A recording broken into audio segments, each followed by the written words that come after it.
Hey, Once Upon a Timer. So let's talk about last night's episode, which I thought was a really good one. And obviously, you know, kind of like the big lead up to this episode was that we knew that somebody was going to die, that a character was going to die. And it was sad and kind of crazy. And yeah, so let's kind of talk about it. So let's talk about Rose McGowan, you guys, because she was cast to play the younger version of Cora in all of the flashbacks to the Enchanted Forest. And I just want to say, genius bit of casting, ABC, because she was excellent. I mean, it was like they did such a good job with that. As soon as I saw her and realized who she was, it was like they even looked alike to me. She looked like a younger version of Cora. So that was fantastic. So it was really cool because the flashbacks, you get that she is the miller's daughter, right?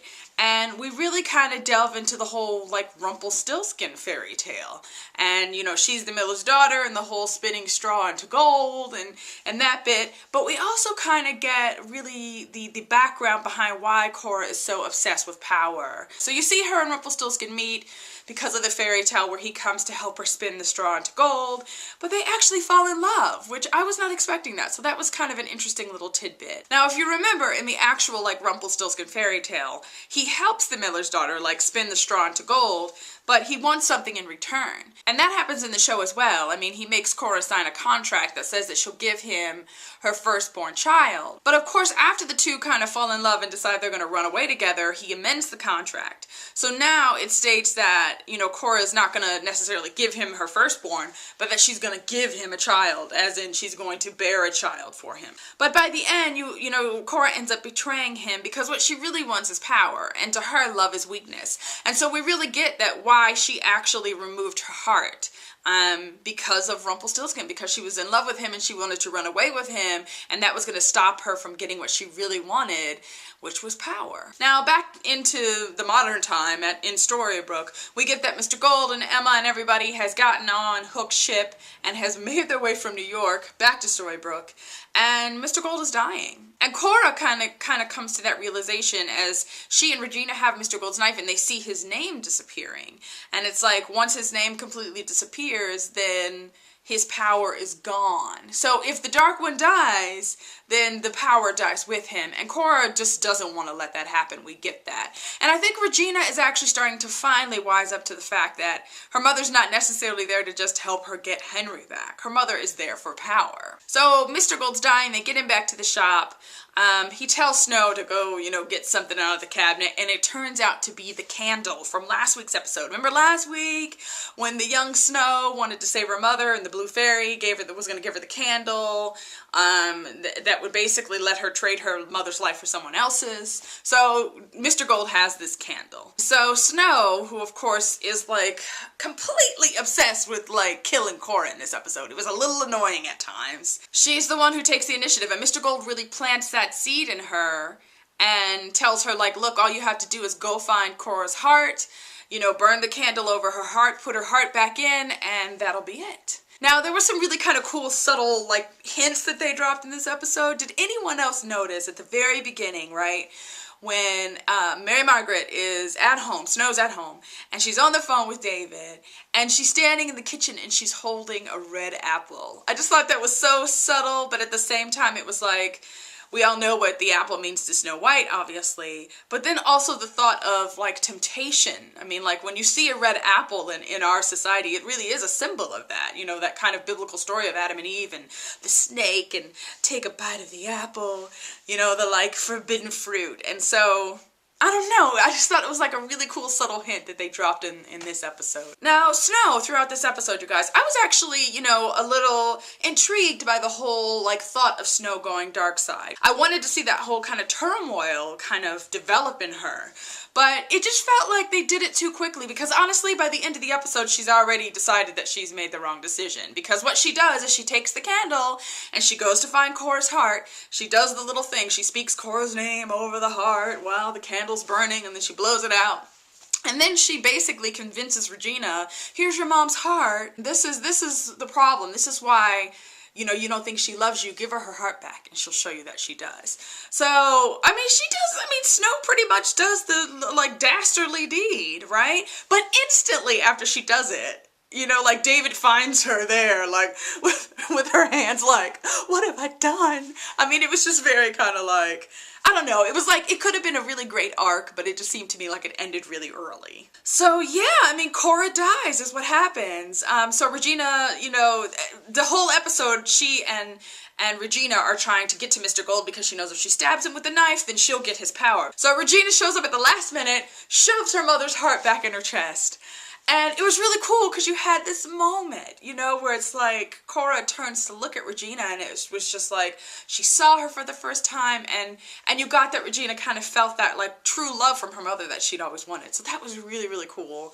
And then it just got sad, of course, because she starts to die. And Regina's just heartbroken. And then, oh, Cora said something to her, like, you would have been enough. Like, this would have been enough. You know, that moment of regret, like, as you're in the throes of death. And you realize that the thing that you've worked your whole life for doesn't really matter. You know, she's like, in that moment, she realized the power didn't matter. So that was, I think, what made it even sadder, is that realization from her kind of like at the last minute. And now Miss Snow and her whole, like, I want to be bad, but oh my gosh, I'm bad. And then, oh my gosh, I can't believe I did that. It's a little too late for that now, right? Because Regina is pissed, right? Because Snow at the last minute has her like attack of conscience, and so she and David come charging into the shop to try to be like, Regina, don't do it. But by that time she's already done it.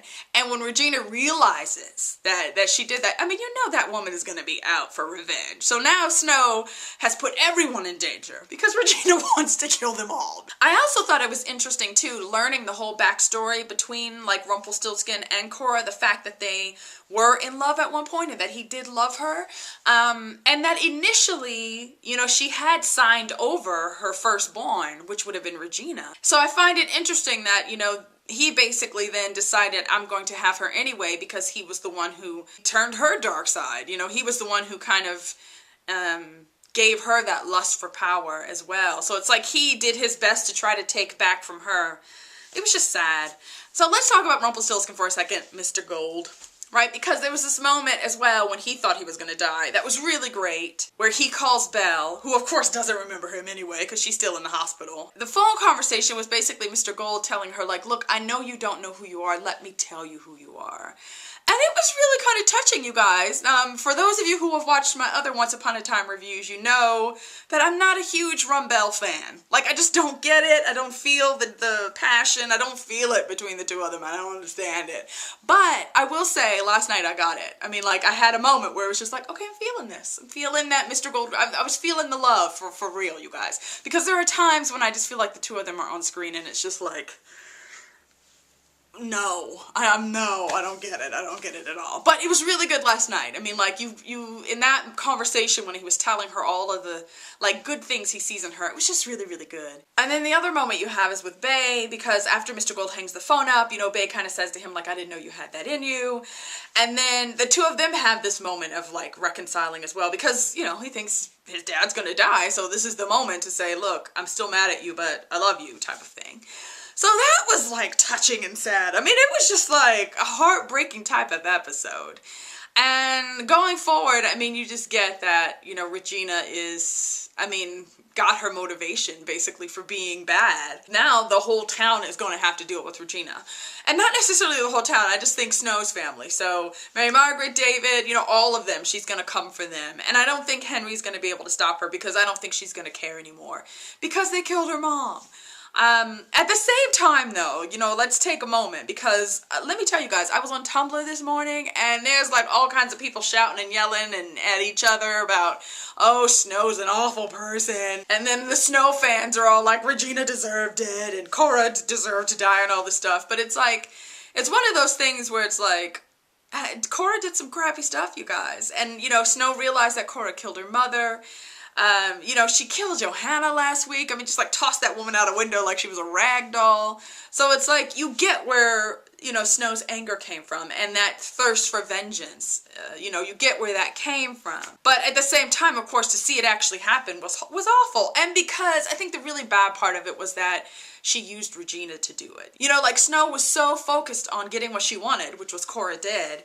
that she used Regina, which is just like, it's heartbreaking to think about that. Like, she used her own daughter to kill her. So it was like she obviously didn't think that through, because that was just not good. And then really, in the end, doesn't evil Cora get what she wanted? Because remember last week, you know, like when Cora was, you know, at Snow's mom's funeral, and she's all like, you know, telling her like, I killed you and all this stuff. One of the things that she told her she was going to do was that she was going to erase her legacy, which her legacy was of goodness and purity, and she had passed it on to her daughter. And Cora was really determined to kind of kill that. In the end, it's like, didn't she do that? Didn't she kill a piece of that goodness in Snow? So I guess we'll see how she comes back from that. They could kind of save that whole kind of character arc by making it a tough road for her to come back from kind of delving into darkness. Because honestly, I think that could make Snow an even more interesting character, and even make her a more interesting character for good, because she's also seen darkness. It's not like she's just good and there's birds flittering in the air and oh, here we go, and dancing through the flowers,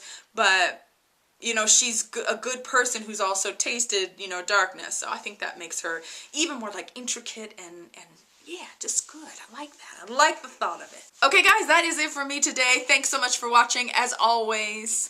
Don't forget to leave a comment down below and tell me what you guys thought of this episode. I will see you guys again soon. Bye.